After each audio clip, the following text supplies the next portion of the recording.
Now, I always like the last day because the last day you aren't all in such a muddle and you're up to speed. And are you beginning to see what I talked about on the first evening? About fractionation and capturing and leading the imagination and getting her to invest and all this other good stuff? Yes? Yes? Yes? Now, how many here want more of the mechanics, more of those saucy language patterns to get her dripping wet and basically a camel's yawn? I love these British expressions, camel's yawn, fucking the night. Brilliant. I'm going to bring it back to Southern California and see if I can introduce it to the lexicon. So how many want more of the actual mechanics of the approach? And how many want some more of the energetic stuff and the learning stuff we did yet? Okay, it's about half. So we're going to jump into some language patterns since the reporters like to hear that stuff and since you guys want it, right? So we've been talking about themes, right? So let's show you how we can spin language patterns. Oh, I'll give you a language pattern that's knocking women out left and right. I mean, this is like, I don't like that expression. So what I mean is it's having a great impact. And it's based absolutely on truth. And I don't even know why it's working because it's violating pretty much all the traditional rules of language patterns. There's no actual embedded commands in it, but it's working. So you want me to share with you my latest that I'm actually using with devastating effects? Yes. I can't hear you. Yes. I can't hear you. Yes. All right, ladies. Now, it's interesting because this doesn't follow any of the rules, and it's based on truth. The fact of the matter is, and I'm not making this up, this is absolutely true. On and off for the past 2 years, I've been having, this is true, on and off for the past 2 years, I've been having dreams about this really awesome woman. I think, God forbid, it could be a dream about me one day getting...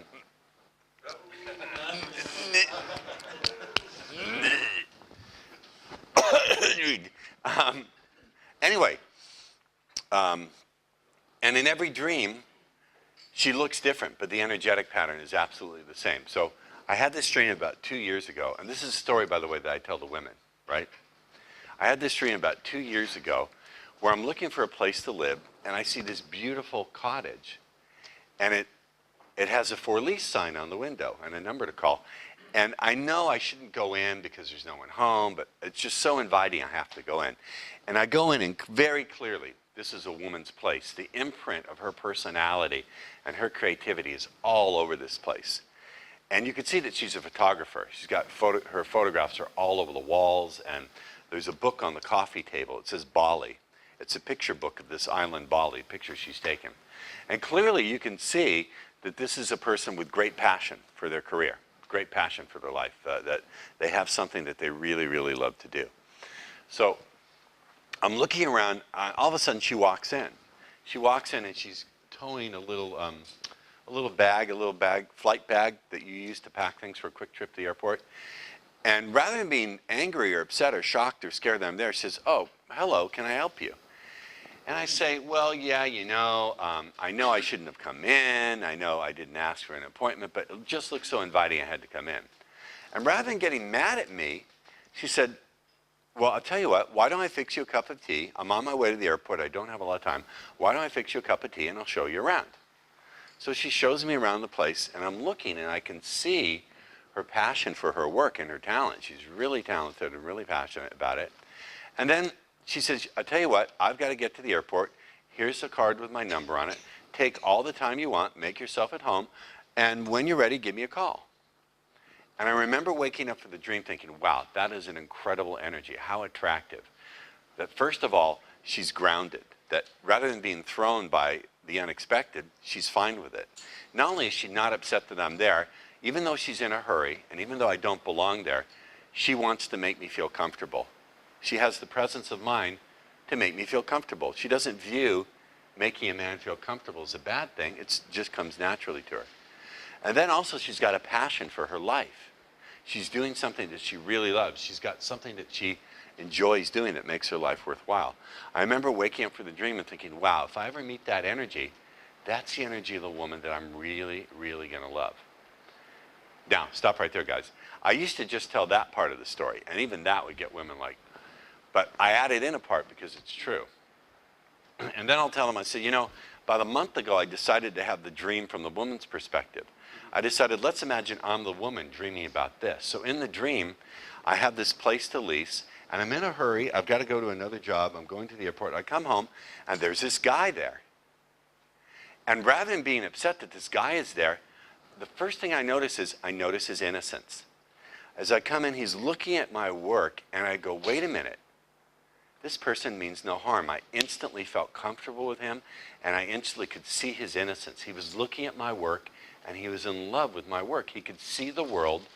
He could see my passion the same way I saw it. And then as I led him about, you know, showing him the place, he wasn't hitting on me at all. I didn't feel any of that. He was really naturally just totally in love with my work, actually really expressing it. And not only that, he was seeing my passion through the same eyes I was. I remember I felt so comfortable with him, I let him stay there. I said, take all the time you want and just call me. But as I was going to the airport, I remember missing him. As soon as I left him, I thought, oh my God, I miss this man. I want to see him. This man is going to be so special in my life. Now, guys, I finished telling the story, and these girls are... Now, see, the thing is I guess that is got some... You want to go through it and see where it's a pattern? Because it works. I mean, I'm not traditionally giving her any commands or anything, but I guess it's in there. Because it's really working. I mean, this is working almost better than anything I've ever done since 1988. Okay? So there's something going on here that we should look at together, don't you think? Yes. Now, the first thing I should say is this pattern is true. I really did have that dream. And the fact of the matter is that woman has appeared in my many different dreams. She always looks different. She really always looks different, but it's the same energy. The same energetic pattern is there. So let me wheel this closer.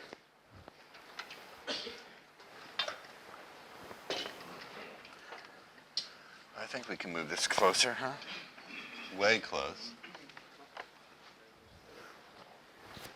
I honestly don't know. I haven't really stopped to sit down and analyze why this works. If you want to steal my dream, you can. You can say, you know what, I was talking to this guy and he told me this dream, if you want to. I don't know why this is working so well. I haven't stopped to think about it, but let's see. So the first part of it is I tell her, well, I had this dream. I think that works because it's equivalent of telling a story. It's like saying once upon a time. So it's not like directed directly at her. It's a way of putting the whole thing in quotes. Who thinks that's a possibility? Anybody? Anybody have another idea and disagree with that? I haven't really even analyzed it. I've just been enjoying the results. Anybody? When you're saying you've got a dream, is it you're willing to share something quite personal? That's good. That's good too. He said when you say I had a dream, it's like you're sharing something really personal. So maybe it's creating a bond that way. Yes. In the dream, you also take a step back. By saying, well, yeah, it's putting it in quotes. It's taking a step back. It's like saying, once upon a time. I think these are really good. So the first aspect is by saying it's a dream, which it was, it's putting the whole thing in quotes. Creates intrigue, because dreams are intriguing in and of itself. I guess the topic of dreams is a great topic. Because dreams deal with that part of the mind that fantasizes, right? Dreams are, I think, a part of that topic of fantasy, escape. Because dreams are escape fantasies in a sense.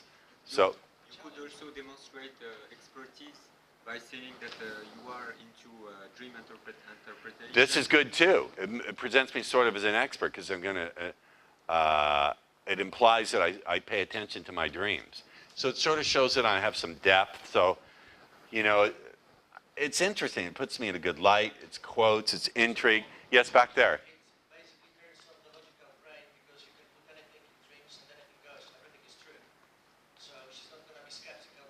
Right, it's touching that deeper place in her mind. For the reporter who wasn't here, I have this model of women that they have 4 levels of the mind. Remember, guys, we can review that. There's the get it done level where she keeps all her tasking, the things she's got to get done, balance her checkbook, etc. There's the social approval level of the mind where she's concerned about what her friends would think. There's the illusion of choice where she has her typical responses like, you're not my type, I don't do that kinky shit, etc., etc. And then there's like this place of fantasy exploration, the fourth level of the mind. And I guess dreams, really, in order to even begin to understand dreams, it awakens a little bit of this. Yes? It's a way of putting things in quotes, so it's safer to explore. It creates intrigue. It's an intriguing topic. Yes? Trust and acceptance. Say again? Trust and acceptance. That's not a full sentence. You just said two words. Put it in a full sentence. And acceptance. Yes, trust and acceptance is not a full sentence. Give me a sentence with a, I'm not making fun of you, but what are you saying? That this creates trust and acceptance? Story of Huh? theme of the basic story. No, but I think you were telling her that I trust you sufficiently, so as to tell you Oh, it's demonstrating vulnerability, isn't it? I'm sharing something that's deeply vulnerable. I'm sharing a dream. And the dream is about a woman who I'm going to love, right? I've been dreaming about this woman who I'm really going to fall deeply in love with, right? So it's demonstrating vulnerability, right? Remember one of the vibes? And I think it creates a challenge. Wait a minute. He's talking about the energy of a woman he's going to love. Do I fit into that? Do I not fit into that? So it's also throwing out a challenge, isn't it? Yeah? With the challenge as well, there's also that element you can participate in it by trying to be with your energy to mature in the dream itself. Oh, there's a sense of participation too, because there's a sense in which I'm telling her this to try to get her opinion, right? So there's a little element of participation. I really have not stopped to analyze this at all. This is sort of a learning on the fly. Yes. I can say, could it also be perceived as a connection? Because when you're describing this, you'll say, that you're dreaming about this person you really want to be with. They're very much likely to do the same thing, so you can connect with people on that level, because they're likely to dream about. Yeah, that's true. It's sort of like creating a connection in the sense that I'm sure she's dreamed of at some point, either dreamed of the man she's wanted to meet or dreamed of dreaming of the man she's wanted to meet. So that's good too. It's loaded with stuff, isn't it? So it starts out by me telling her that that I've been having these dreams about a woman. She's the same energy, but she looks different in every dream. But here's how it started. I had this dream where I'm looking for a place to live. I know you don't have to write it down word for word. I want to get your understanding about why you think it's working. I had this dream where I'm looking for a place to live. I guess that's a situation that people can identify with, right? And it's a metaphor for looking for a home emotionally. I don't know. And it says for lease. And I know I shouldn't go in, but it was just so inviting I couldn't wait.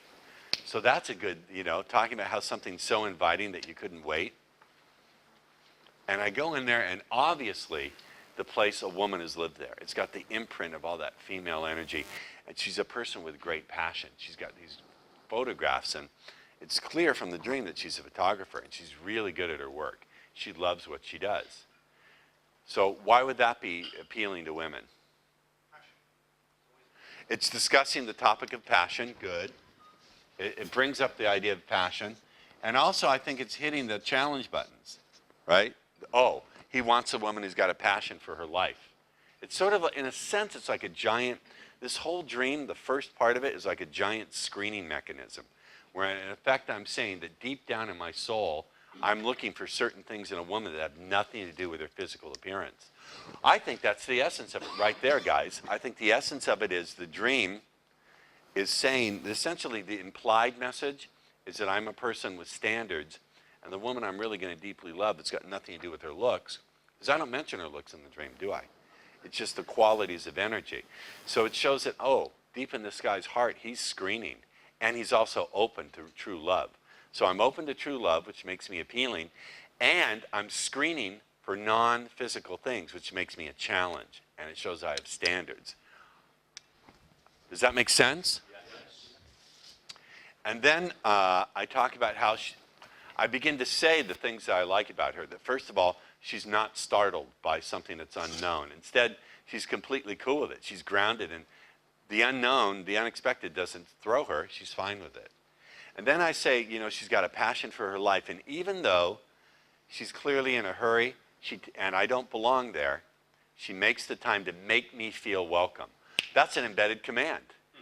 When I say she makes the time to make me feel welcome, she's the kind of woman who sees that making this guy feel good is very feminine and appealing. That's it. So I am giving commands and suggestions, aren't I? Make this guy feel welcome, and am I saying who the guy is? Right? Yeah, make me feel loved. No, but I'm not saying it directly. I said this guy. You know, she knows it's, so I'm setting a standard for her, and I'm giving her a command to follow the standard. So I'm setting a standard, and I'm giving commands and suggestions to follow that standard.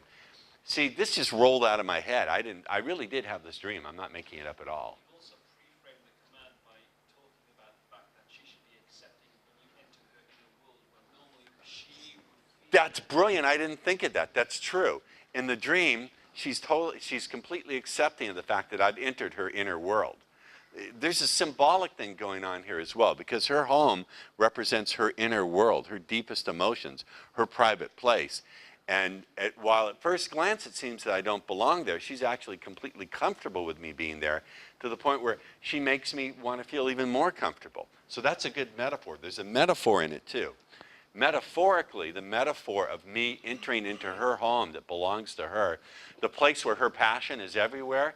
And in fact, I've entered her place of deepest passions, even though she wasn't expecting it, and she feels okay with it and wants to make me even more welcome there. And in effect says I can stay as long as I like, without any commitment, because I call her when I want to, and oh, Jesus Christ, this is good. I hadn't thought, you're good.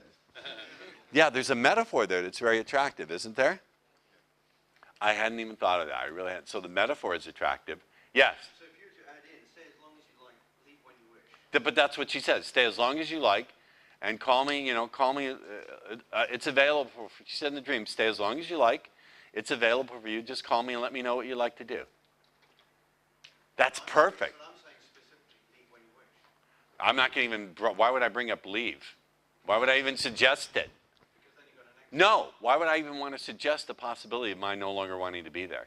Because then you've got an exit. No. Doesn't work. I'm just telling you what I did dream. I'm not asking for suggestions on embellishing. I appreciate that. We're just analyzing why what I present works. So it's a good metaphor, too. That's very true, because in the dream, I'm there in her most private place, and she totally wants me to feel comfortable. I can stay as long as I like without any commitment. I call her when I want to. And that's great. That's really good. Is it possible that she's against some of the things, like somebody entering her house, it's totally against her belief system and she resists? No, because it's a dream. It's presented as a dream where it's all safe. And the point is, and in fact, I'm telling her through the metaphor of the dream how to respond to it, that she's responding to it feeling great rather than running away. And in fact, she makes me comfortable by making a cup of tea. And I think talking about passion, she's got this passion in her life. You can tell she's really good at her passion. She takes great pride in what she does. That's setting challenge. That's a challenge. It's setting standards. Remember? Yes. How do we think, like if I'm talking with a girl saying, oh, I have this Let's dream. stick with this. Is it related to this right here? Analyzing Yeah. why this works. Go ahead then. Completely. I just want to think in a way where the right kind of machine languaging words will come into my head as I'm describing this dream. Right. I got you. I've got you. We'll get there. We'll get there. But there are some embedded commands in here and suggestions, aren't there? I hadn't thought about in the way I convey it. The dream itself doesn't contain them. It's the way I describe it. And what else do I say in the dream? So she says, well, stay as long as you like, and she makes me the cup of tea to make me feel comfortable. What else? Linked to the pre-framing of her acceptance of your inner world, by giving you the cup of tea, she has to also demonstrate that she's accepting as well. She doesn't have to That's just true. accept, she has to demonstrate to you. That's true. In the dream, she takes some action to demonstrate her acceptance of me. So in effect, it's giving her sort of a metaphorical suggestion to show that she accepts me. And the cup of tea could be symbolic for her. Yes, but the cup of tea could, he's not my cup of tea, he is my cup of tea. You ever heard that expression? Oh yeah, he's my cup of tea. Right? And the cup could also represent the coochie slurper. Right? It could. We're dealing with symbolism here, the world of the dream. Oh, you know what else I think? She's got a very small bag that she has behind her. So I think, in effect, it's saying she doesn't have a lot of baggage that she's bringing in. She's not carrying a huge thing. She's got a little like overnight bag. That's it. Not so. In effect, I'm saying metaphorically, I've got to be with a woman who has no real big baggage. Everyone has some baggage, you know. But wasn't she also Yes. you were totally safe because somebody else, if you walked to somebody else, they'll be screaming, "Get out!" You know. Right. Obviously, for some weird reason, she feels totally safe with me. So it's a suggestion to feel completely safe with me being in her deepest inner sanctum, to the point where she wants me to stay, and it is motivated to feel comfortable.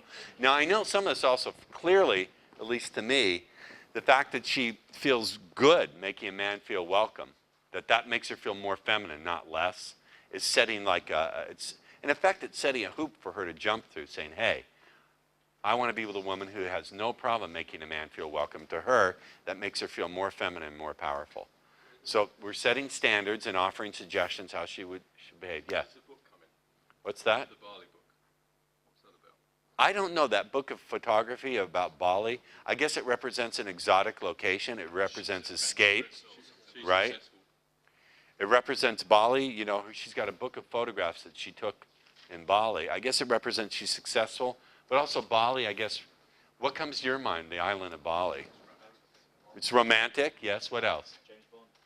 James Bond, was he in Bali? I don't know. But it's an exotic location, right? Escape, it represents escape. It's romantic. I mean, it didn't say, well, there's a book of, and the book had photographs of Newcastle. Sorry for you people from Newcastle, but I heard it's not the prettiest place. It's like Elizabeth, New Jersey. You like this? Okay. So, and then I used to just tell that, but then here's the truth of it. I really did. Like a month ago, I figured, why don't I imagine I'm having the dream from the woman's perspective? Now, I think when I say to women, I say, but then I decide, you know what? I decided about a month ago, let's have the dream from the woman's perspective. Imagine I'm the woman having the dream. Now, I think as a hypnotist, you would see, I think that creates a dissociation. Now I'm telling a story about imagining having a dream from someone else's perspective. It creates a hypnotic dissociation. You understand what I'm saying? Like, are you the kind of person who can imagine listening to the story I'm about to tell? What? Are you the kind of person who can imagine listening to the story I'm about to tell? In effect, I think it creates sort of a hypnotic dissociation. Do you think you're a hypnotist? So at that, well, when you create a hypnotic dissociation, there's a really deep trance and there's no resistance to anything that you say. Can we write it word by word? That's just like a quote then, isn't it? Well, it's deeper than a quote. A quote just backs off the communication. A hypnotic dissociation backs off the person. So they're now, like if I said to you, can you imagine being 3 feet behind your head listening to what I'm about to say? So it creates, you're a hypnotist, how would you explain a hypnotic dissociation? Rather than actually being a quote, you're imagining being the person saying the quote, being the person who actually thought of the quote in the first place. Okay. It's kind of like a step behind the step, like you were saying. Yeah, it creates a much more suggestible state. I hadn't thought of that. For me, when I did this, when I imagined having the dream perspective, I wanted to get more into that energy, the kind of woman who I would really deeply love, to assist me in more readily picking up that energy when I walked around. That's why I did it. And I'm not making this up. I really did all this. I really did have this dream, and I really did do this bit I'm about to describe. The beautiful thing about this pattern, it's 10,000% true. Not a word of it is made up. So when you give the dream perspective from the woman's point of view, you're reframing this perspective of that dream from a female point of view. Right. So that's Right. reinforcing her feelings that she's totally safe and that you understand her and you get her. It could be, he's got another more subtle point. He's saying when I reframe it and imagine I'm having the dream from the woman's point of view, it's not just a dissociation hypnotically, but it's also showing that I understand how women feel about things, so it creates more trust.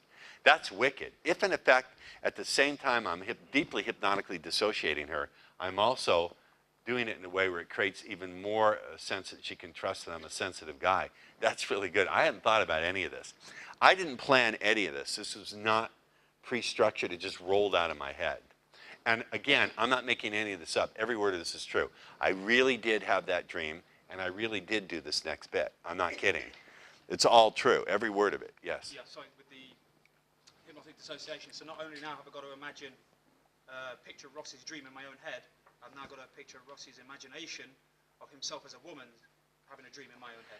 Yeah, so it takes so what it effectively does is any aspect of the skeptical mind that would have been there is like 10 million miles away on Mars looking for water, while the open mind's going, yeah, give me more. And the So, other thing is, as she's following along, she then becomes the woman. right, as she's following along, she has to become what I describe and imagine and feel what I'm describing. That's right. Boy, I had no idea. My God, this is rolled out of my head. Here's the thing. I was not in any way consciously being crafty. I really did have this dream on my cat's tails, I swear to you. And my cats are sacred to me. And I really did imagine the dream. So I say, okay, and then I imagine I'm the woman having the dream. So in my dream, I'm in a hurry. I'm coming back briefly because I have to go back to the airport. And I have this place for lease, and I walk in the door, and there's this guy there. And rather than being frightened that this guy who wasn't even invited is there, I immediately feel comfortable. In fact, the first thing I notice is his innocence. I walk in, and he's looking at my art, and he's totally transfixed. And the first thing I get is the sense of this person's innocence. He's looking at it with the complete innocent eyes of a child. I think, oh my God, this is a totally innocent person. And then as I talk to him and I show him around, I just feel this need to take care of him. I want to make him feel welcome in my home. So I fix him a cup of tea, and as I'm showing him around, he's really genuinely looking at my artwork. I don't get the sense that he's not hitting on me in any way. There's none of that at all. Like, none of it. He's genuinely in love with my work, and he sees it exactly the way I see it. He totally gets my art from my perspective, exactly as I create it from my own passion. It's like, this guy totally gets me. He gets what's most important to me, and he gets it exactly right. And he's not even trying. And I can't believe how comfortable I feel with him. Now, that's pretty obvious. I'm giving her pretty much suggestions about feel comfortable with this guy. And I'm describing what it would be like if a guy saw your deepest passions from your perspective and totally understood what moves you most in your life. What would that feel like? You understand? I guess through telling it metaphorically from that position, it's safe for her to begin to imagine that, right? So Ross, you're saying it from your own position as if you're the woman. Yes. And you're saying I, so you're not actually doing an I-U shift. Right. It's even deeper. It's like, wait a minute. I'm describing, she's sort of like now going along completely. And in order to understand the story, she has to imagine having the dream about me being in there and feeling totally comfortable with me and getting that I get her passion from the deepest level. So she's actually investing more energy that way. She's investing a lot of energy, yes. So if you never analyzed it before, how did you come up with it in the first place? My unconscious mind dreamed it. I dreamed it. Actually, I swear on my mother's sacred memory, who passed on April 29th, I'm not kidding, and on my cat's lives, and on my ball sack, and if I'm in any way making this up, may I never have sex again, even with my own hand. I mean it. I'm telling you the absolute truth. I absolutely had that dream, and I think I had that dream because it reflects the wish of my heart. I think that's the kind of woman who I would really deeply fall in love with. I'm not kidding. Now, switching it, and I really did in my mind switch to imagine having the dream from her perspective. It's a Gestalt therapy thing that I've done for a long time.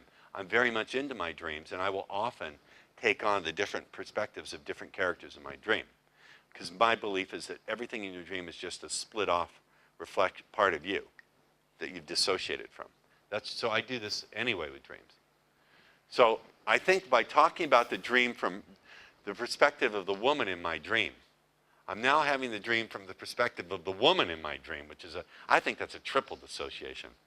So, Ross, Yeah. are you therefore saying that instead of doing an I-U shift, that is invariably more powerful? This is, in order to understand this story, she has to imagine being a woman, having this dream from the perspective of a woman. In effect, she has to imagine dreaming about me coming into her deepest place and feeling totally comfortable and wanting to welcome me there. And she also has to imagine what would it be like to encounter a man who sees her deepest passions exactly as she does, from a place of pure innocence. Right? Yeah. So I think part of the thing is, as I talk about it, is I'm describing what it would feel like from a woman's perspective to fall in love with me. and why she should fall in love with me and what to notice about me that would make her fall in love with me. I'm directing her to experience me the way the woman in the dream experiences me. You understand? And it's totally safe. It's a double, I think it's like a triple dissociation. First of all, it's a dissociation because it's taking place in a dream. Second, it's a dissociation because it's happening from my perspective. And third, it's a dissociation because she has to imagine being the character in my dream, having the dream. So I think it's a quadruple dissociation. When you create a dissociation, you create a trance, and the person is more likely to accept it. So it's 1, 2, 3. It's 4 levels of dissociation where it's just going to slide right in. And the thing is, there's no conscious manipulation here because I didn't think, okay, here's what I'm going to do. It just rolled out exactly as it rolled out. Now, I know some people are confused about dissociation. So rather than explain it, I'll have you experience it. Are you the kind of person who can imagine being outside, watching yourself, imagining having this kind of dream? Yeah, exactly. You can't track it consciously. So anyway, I talk about the fact, then I say, you know what? I had to go, and I left him my card and said, you can call whenever you want. And I had to go, but I remember, as soon as I left on my way to the airport, I remember thinking, oh my God, I miss this man. I love that man. I miss this man. I have to see him again. And all the way on my trip, all I could think about was getting home to see him again. There was just something so compelling about his innocence and how he got me that I had to see him again. So now I'm telling her how to think about me when I'm not even around. So I have her imagining me in their place of deepest passion, wanting me to be there, welcoming me there, and then missing me and wanting more. Wow, that's pretty fucking good. And I do it through a quadruple dissociation. Isn't that Yeah. the ultimate embedded command? Because Which is the ultimate embedded command? thinking about you getting her to think about you, because in her mind, it says this guy really gets me. Right. You know, this is it. This is the one. This is the person Right. that's really understood me from my deep Right. soul. Right. So from that point of view, dreaming it from her point of view, it's enforcing that. Well, you know, this guy's not only had a dream about the story about going to house, but he's also had it from my point of view. Yeah, that's my whole point. Yeah, there's no resistance to it. Yes. Just stepping back a bit, where you say, and he's not even hitting on me. Yeah, that's good too. In the dream, there's no sense of me hitting on her because I'm not in the dream. So any thought in the back of her mind that I'm hitting on her through this drops completely. That's really wicked, isn't it? It's hugely wicked. You know when you're saying, I miss this... Wait, that's very good. Hold on, I want to get you. But that element where I say, hey, I don't get any sense that he's hitting on me. He's just completely innocently loving my passion. That's fantastic because it depotentiates any desire on her part. Any response she may have had, like, yeah, this is a bullshit story, is completely depotentiated and drops. Because I'm telling her to, essentially I'm saying, look, quadruple dissociate yourself, dream the dream from the perspective of a woman dreaming about me. So dream the dream from the perspective of a woman dreaming about me, and here's all the responses you should have. You're filled with admiration as a professional hypnotist. Are you not? But the thing is, here's the thing. Guys, I want you to get this. In no way is this any kind of something I constructed. This absolutely rolled out of my head from my own dream that I really had. And I've had repetitive dreams about this woman. And she always, here's the thing. She always looks different. She always looks different. It's always a different scenario, but her energy absolutely is the same. I can feel her in the dream as being the same woman. That's also very good. That's also very good, yes. From Is it? describing that to a woman, because you're not sort of making it look specific. Right. It's not look specific, so maybe she fits that pattern. And you know what also I think it does as I think about it?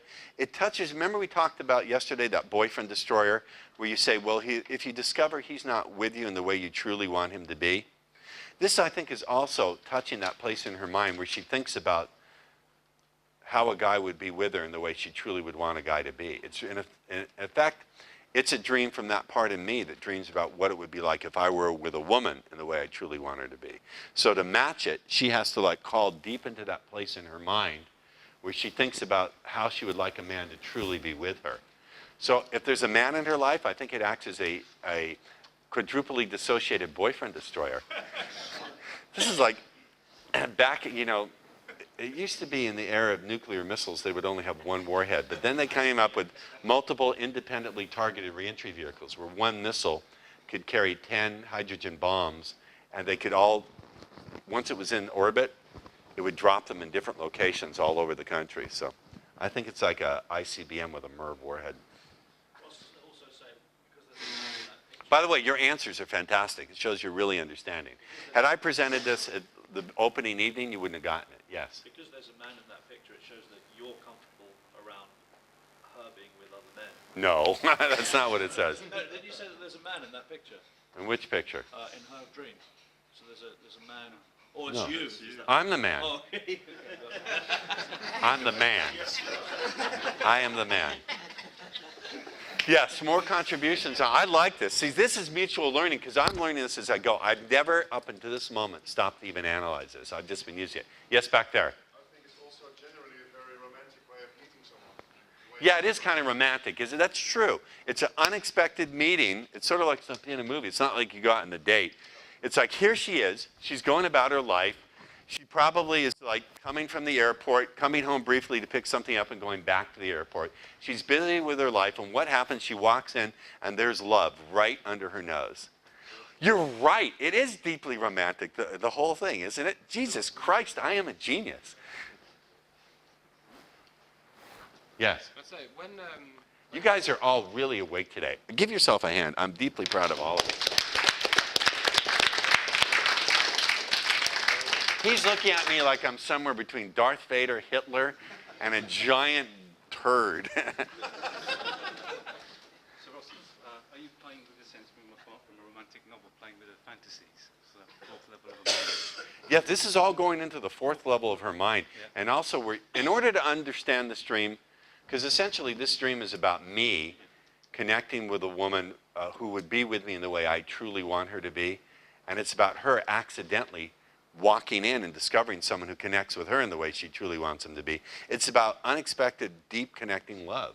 So it generates a fantasy. She will remember. If she walks away, she'll remember it, whoever you're telling the story to. Oh, Instantly. she will absolutely remember this and be thinking about it. Women are like slipping in the puddles So from you're this. anchoring in some way. So Huh? how do you anchor it? You want to have an anchor with that. Could you develop an anchor? I don't need an anchor for this. Jesus Christ, I'm deep, deep, deep, deep, deep in the core of her unconscious mind, and she's picturing having this kind of connection with me. Dude, you don't need to anchor that. Is she verbally Wait. Anchoring is all great. If you're getting surface level responses, by all means anchor it. We'll do a little thing on anchoring. But you need to understand, in order to get this, now she's already, even the first part where I just tell my dream, she's getting pretty steamy. But now I've quadruply dissociated her, got her in the deepest level of her mind where she's thinking and telling her how to perceive and respond. Plus the whole theme is deeply romantic. Thank you about that. It is deeply romantic. It's got imagery of romance. Bali, this exciting, trust me. This is like, here's what you're saying. You're saying, okay, Ross, you're King Kong and she's a mouse and you've just put your full weight on her and you want to make sure that you do something with the little bits that haven't been pulverized. That's a bad metaphor because we're not doing anything to anybody. But you don't need to anchor this. Okay. Trust me. Ross, has she verbally participated at the same time? Or? No, this is just it. It violates that rule because they don't have to verbally. Well, if you count as verbal participation, yes, they're verbally participating. Ross, there's also the idea that she's been searching outside of her home. You know, she's been to Bali, and when she finally gets home to her own place, that's where the master... That's brilliant. Jesus Christ, you guys are awake this morning. He said there's also the idea that she's been searching outside of herself. She's been to Bali and all over the world. And here it is in her own home, right under her... Huh? That's right. You mean I could have gone home to your giant cock all along? Yes, you had to discover it for yourself. You wouldn't have believed it.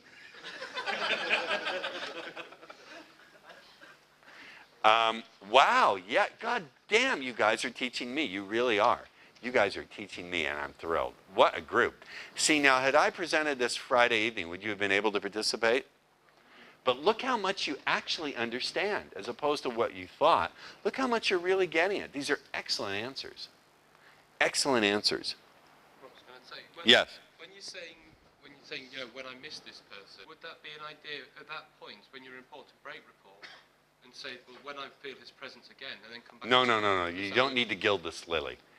No, wait. That little bit about missing him, you know where I think that came from? Because I've talked to women over the years about what it's been like when they meet the guy they really love, and they talk about that kind of thing, that as soon as he went away, they missed him deeply. They just knew this was someone I had to be with. It's almost like you told me when you met your wife, after having that first discussion, you just knew, right? Within minutes. So it's a fantastic, it really is, and the real clever bit is me having the dream from the woman's perspective in my dream. They miss him when he's gone, not when he's there, they don't know. Well, you don't miss someone when they're there. No, like they don't know that this is the man. Well, no, in the dream from her perspective, she's saying, I noticed his innocence and that he was seeing my passion completely as I got it. They miss him, yeah. So I just think this is working like crazy. It's working better than anything I've ever done. And I started experimenting with this in 1988, so that's nearly 20 years. So I guess we need to pay attention. But one of the elements that's in here that we haven't talked about is metaphor. Because when I talk about that Bali book on the table, it's a metaphor for adventure and discovery and excitement, isn't it? Yeah. And it really is. And so is the home. The home that contains her passion, the home of her passion. What is the home of her passion? Well, it's her heart and her pussy.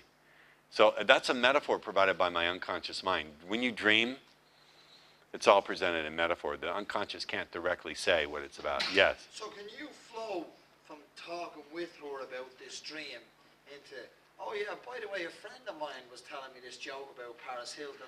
No, you don't want to go to Paris. Look, you're not getting this. You're not getting this. I can smell them lubricating after doing this. They are lubricating from this. When their lower lip gets really big and their nipples are jutting out like Mount Olympus, and you can see the lubrication on their jeans or you can smell it, you don't need to do anything more, but you take in my hand, you go, let's walk over here where it's a little quieter. Or you know what, why don't we go somewhere where we could focus in and really enjoy ourselves? End of story.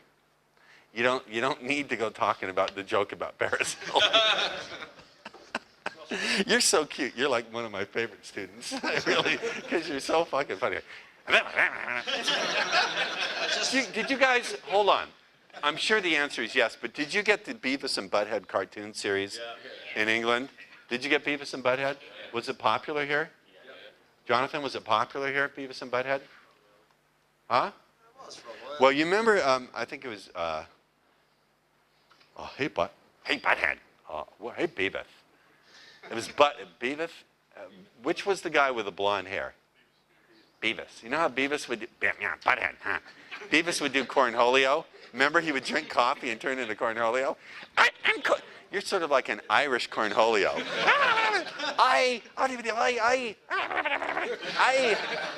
Whiskey. You're like the Irish cornholio. I love you, dude. You're one of my favorites. Yes. Yes. I could imagine to fractionate after the story and just go back, let her find the next topic or talk. Oh, you can fractionate after you tell the story. First of all, they're like, I must drink semen to survive. Not me, them. You're liking this, cameraman, aren't you? Like, this is the best job you've ever had. Yes. Yeah, with the fractionation. Don't you have to catch a coach? Like 2 minutes, yeah. The whole fractionation thing, as Ross was intimating there, this is the deal closer. Well, hold on. What would your train fare be if you both wanted to go back one way by train? Absolutely no idea. No idea. 60, 50 quid for one way? Are you sure? Oh, yeah. On the day it is. On the day? Okay. What were you going to say? But at this point, your fractionation's down. what does that mean, down? You need to tell them what that means. You're going deeper and deeper and deeper. You've got metaphors within metaphors here. You know, you're stepping inside a cottage. You're looking at this photo book of Bali. That's a metaphor in itself. and then you're disassociating here and going into someone else's dream. You're going deeper, deeper, deeper. So you fractionate it in and out, in and out, in and out. Then boom, that's it. Game over for her, really. Serious. No, game Game starts on, with yeah. her. Game on. Bless her. Yeah. Bless her heart. Now, here's the thing. Here's the other thing. If a woman is not open to these kind of connections and she just wants to get banged and treated like a piece of meat, she won't respond to this. She'll sit there and go, eh. So it's a good screen. If you do this thing and she's like, then you know, walk away from her or send her to mystery method, because those guys teach women. Okay? Because they're dealing with women who aren't open to this shit and want to be abused. So if she doesn't respond well to this, it means she doesn't really, that part of her is just shut down and closed, and she's looking for someone to treat her badly, so walk away from her. We don't deal with women. We want women who are really open. And this is a good screen, too, yes. Okay, there's the part where you walk into the cottage. Right. At first she's not there, Right. And then you look around. Right. Now, what does she do when she enters the room? What happens? When she walks in, she's not like shocked or angry or scared. She goes, oh, can I help you? Like, she's completely okay with it. She doesn't miss a beat. She's grounded in herself and is not scared. Guys, it's been an absolute pleasure. Thank you for being on course. We'll talk to you soon. Yes. Give those guys a hand. They're going to be teaching. I know. See, Declan, he's a professional hypnotist. He's going to be on that coach going, fuck. I know people who've been practicing for years to train hypnotists as well. They don't get any of this. You guys are ahead of most professionals today. This sort of elegant communication. And that's what it is, seriously. Awesome. Thank you. Thank you. Have fun. Have fun with your wife. He got married after like a week of knowing her. You know what else I think about this dream is it has its own momentum. It's like it's irresistible and it's inevitable. In the dream, there's an element of inevitability. Like it's not like she can control it. It's just happened, you know? So I think that all the elements come together here, real powerful. The only thing that's not here is she's not verbally participating. You know, she's not answering back or saying it. Yes. Someone raised their hand. Yes, sir. Three bears, isn't it? What? It's a bit like the three bears who's been eating my porridge. I don't know if it's a dream about me eating her porridge, but I guess. Yeah, it is. Like, Going into the three bears goes into the cottage and eats. yeah, they discover someone who's been sleeping in my bed. Yes, that's very good. It sort of has a fairy tale element in it, doesn't it? Like, you come home and there's someone there like, oh, who's been sleeping in my bed? That's very true. Yes? Although she isn't actually verbally coming back to you or buying into it, she is buying into it inside what she's thinking, what you're telling her. Right. She's imagining it, although she's Right. actually doing it. Now, I'm not going to whip this out the first, yes, very true, very good. I'm not going to whip this out the first minute I'm talking to her. But you could, how would you introduce this? Do you believe in dreams, or do you think dreams are interesting? I had this I was listening to this guy who told me about this dream he had, and it goes like this. And then you could actually put the whole thing in quotes. So now you've got a quintuple dissociation. Ross, you're like the fractionation. You're not actually fractionating here. You're really going in it. But I am fractionating her. Here's how I fractionate her. Because well, in a sense, yes, I am fractionating her because I'm fractionating her among different perspectives. It's another way to fractionate.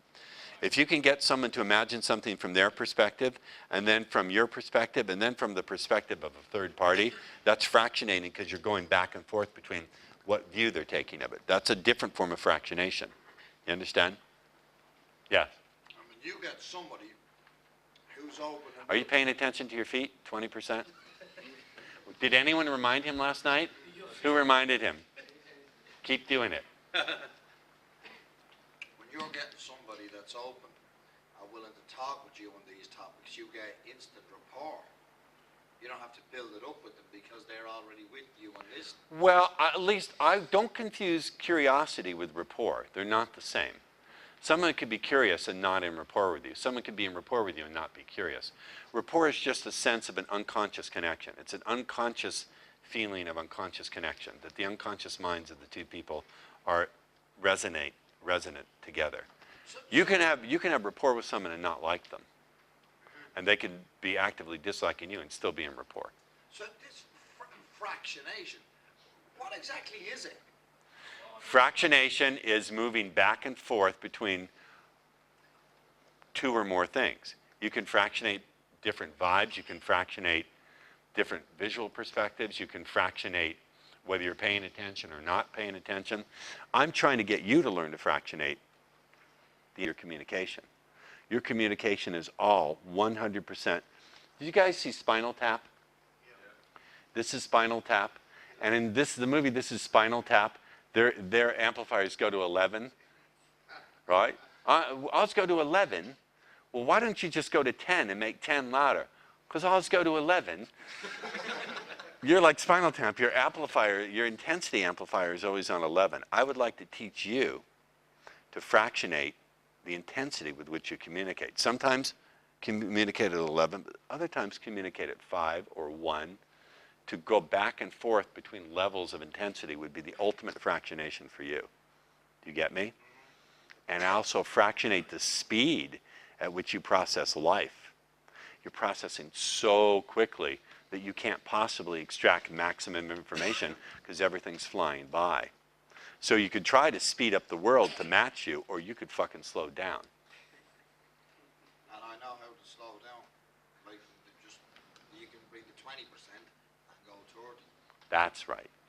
That will do more for you than any specific language pattern will do, because it's your major issue in terms of understanding the people you're talking to, because you're spinning so quickly in your head, you're not picking up the information. And also, you're speaking so quickly with so much intensity, you're literally overloading their ability to want to listen to you. Now, I'm able to handle you because I'm a professional. I know how to like shunt it off to the side and extract out what you really need to know. But unless you're talking to someone who's taught thousands of people and is deeply trained in meditation, NLP, hypnosis, and other things you won't discuss, you're not going to do too well with people. That explains why school, career, and everything, I was on the outside, not wanted kind, and it's just been hard and energy. Well, no, that's because you're an asshole and no one likes you. I'm kidding. I'm kidding. You see, with someone like this, if you slap him really hard, they enjoy it as much as if you caress him, and I'm not about to caress him. No, I'm teasing. You know I'm teasing. I like it. This is I'm matching him because he likes taking the piss, so, right? So part of my job as a teacher is to take your attention away from what you've been habitually focusing on in a way that doesn't serve you and redirect it to the real element that will make a difference for you. This will make such a big difference for you, you won't recognize how good, you won't recognize it. 6 months from now, you'll look around the life you're having with all the things that used to be just outside your reach. Because I know you're the kind of person who gets in situations where it's just within your grasp and it seems to be either pulled away or you slip at the last moment or it slips outside your fingers. Is that true? Yeah. Now that's a metaphoric way of understanding him. Did I describe any of the specific situations or events? But by communicating him through that metaphor, have you ever thought of that? Has that been your own metaphor? Yeah.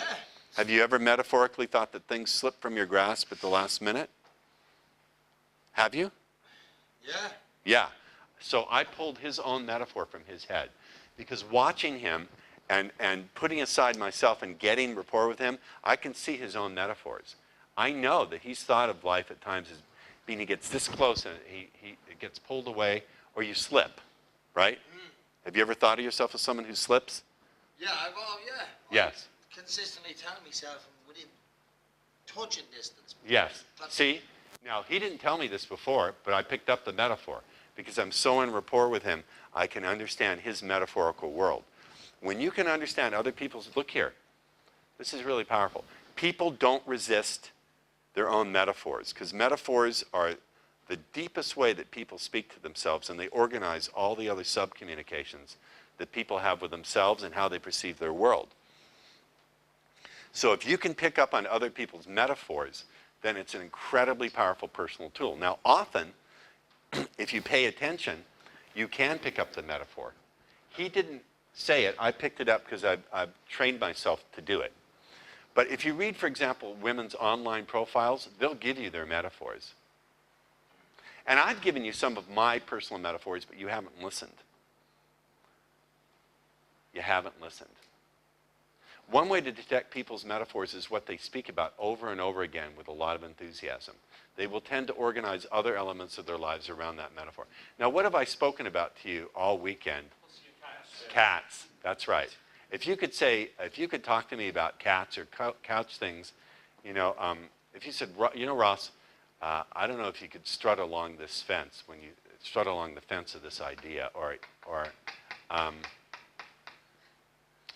if you could somehow weave, when you think about cats, what are some of the images and words that come to your mind? Somebody.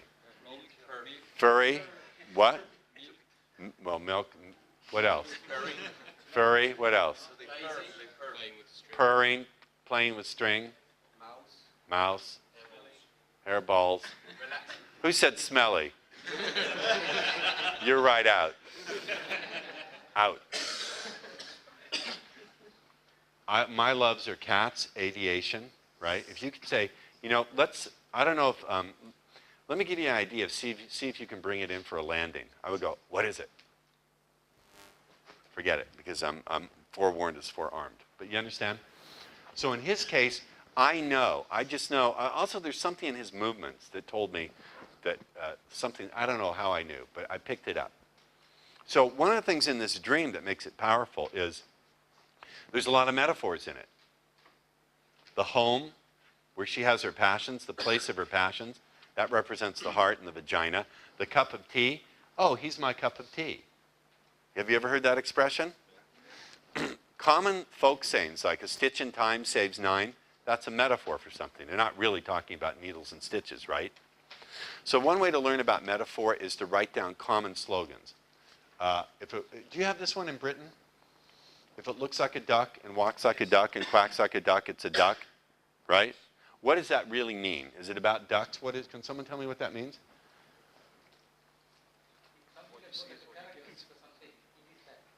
Say again? If something has the surface characteristics of something, it probably is that. Someone else can tell me what that metaphor means? Interesting enough, cultures have metaphors that contradict. Which is more true? If it looks like a duck and walks like a duck and quacks like a duck, it's a duck, or don't judge a book by its cover. Which one is true? But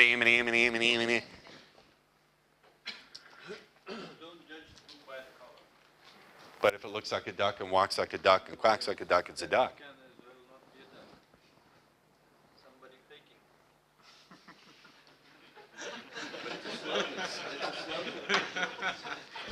Right.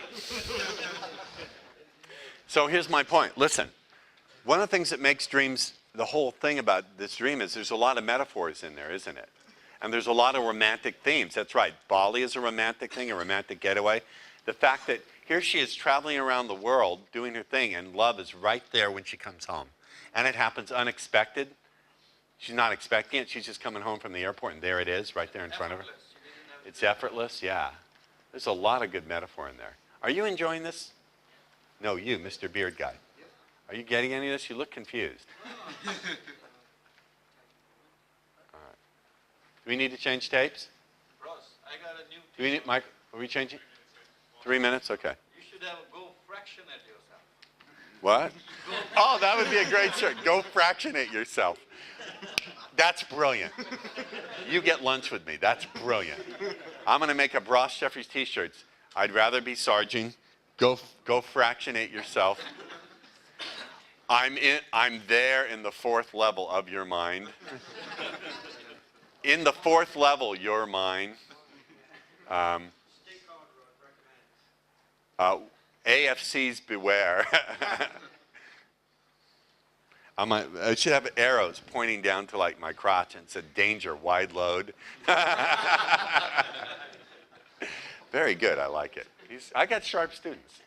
How do you change your metaphors to change yourself? Oh, that's very good. How do you change your metaphors to change yourself? Well, you know, I'm joking around. I'm giving you metaphors for war. This is like a nuclear missile. I really don't think of it that way. I think of it more as my metaphors for sarging are more like, it's more like a dance, or it's more like a dogfight, a play dogfight. It's like Top Gun.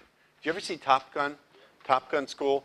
you're all on the same side in Top Gun school, but you joust with each other in the air to develop your tactics. So for me, sarging is very much, here's one of my metaphors. Remember I told you I like aviation? I like flying. For me, it's Top Gun school. It's not a real actual dogfight. A real dogfight, you're enemies, and you're trying to hurt the other guy, right? For me, it's Top Gun school. You're on the same side, and you're practicing tactics. So for me, when I sarge a woman, we're on the same side. We may dance and wheel around each other to see who's got that like persuasive advantage, right? And the elements are there because in a dogfight, you need to have situational awareness. You need to be able to be aware of what's going on. You need to know the relative strengths of your aircraft and the relative weaknesses in relation to the person you're jousting with. For example, this, I'm going to get off this metaphor very quickly, but in the Vietnam War, primarily it was the F-4 Phantom versus the MiG-17 and the MiG-21. Now, the thing about the F-4 Phantom is the F-4 Phantom was big, heavy aircraft, twin engines, twin engine thing, and it had tremendous ability to climb because of those twin engines, so it was very good in a vertical fight, had a lot of power, and flat out speed. It could pop those afterburners and do Mach 2. The MiG-17 wasn't nearly so fast. It had a single engine, but in horizontal, it could turn like a motherfucker. So if you're in an F-4, you don't want to get into this kind of turning fight because the MiG's going to outturn you and get on your 6 o'clock and shoot you down. So if you were in F-4 and the MiG tried to get you into a turning fight, you wouldn't do that. Instead, you would go vertical. You would go up like this, and so when he's turning, you'd zoom back around and dive down on him. So my point being that when you're sarging, you have to get a relative idea of what they can do and what you can do and how they can turn and where you are relative to them at every point. Yes? Because in a dogfight, what you want to do, ideally in a dogfight, what you want to do is they're over here 100 miles away. You've got your radar. They can't even see you yet, and you just pop them with a missile that's all aspect. There are air-to-air missiles where you don't have to be behind the other guy. You can get them from any angle. But once you get close, that advantage is negated. If they can get inside that, then you have to get into a turning thing, right? So it's a metaphor. It's not really literally true, but it's part of how I organize my thinking.